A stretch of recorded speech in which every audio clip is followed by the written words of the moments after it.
Hamas अलग अलग तरीकों से हमले कर रहा है। बंद हो चुके हैं, मतलब मौत का यह आंकड़ा और बढ़ सकता है। हमारे सहयोगी अमित की रिपोर्ट आपको दिखाऊं उससे पहले एक तस्वीर दिखा रहा हूं कि जो वेस्ट बैंक में हमास समर्थक आतंकी रहते हैं उनके यहां बुलडोजर चल रहा है। फुल स्क्रीन लीजिए जरा। ये बुलडोजर इजराइल में भी चल रहा है, देख रहे हैं आप। आतंकी के घर पर बुलडोजर चला है।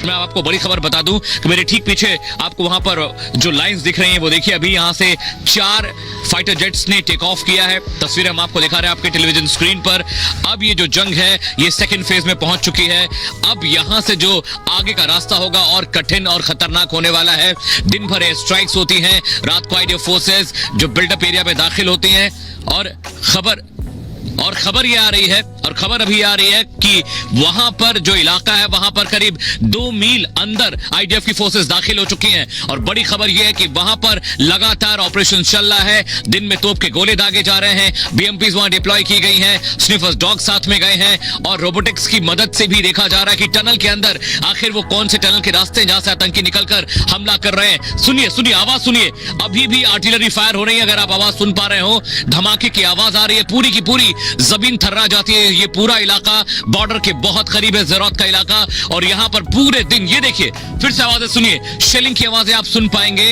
रात भर शेलिंग हुई है, पूरे दिन शेलिंग होती है। सुबह एयर स्ट्राइक की जाती है, रात को सेना दाखिल होती है अंदर, बॉर्डर के अंदर जाकर वहां पर ऑपरेशंस को अंजाम देती है। और आपको बताऊं, हमले में कोई हाथ है और ना सेना की कार्रवाई में, लेकिन जिंदगी बचाने के लिए बारूदों के बीच वो भागते फिर रहे हैं। जिन छोटे छोटे बच्चों को युद्ध का मतलब भी नहीं पता, वो बम, बारूद और गोले देख रहे हैं और उनके पिता गोद में लेकर उनकी जान बचाने के लिए दौड़ लगा रहे हैं। कई माता पिता तो ऐसे हैं जो अपनी आंखों के सामने मासूमों की मौत देख रहे हैं, तो कई ऐसे हैं जो परिवार वालों को ना बचा पाने के गम को सह नहीं पा रहे हैं। गाजा में दर्द सिर्फ कुछ लोगों का नहीं, हजारों परिवारों का है।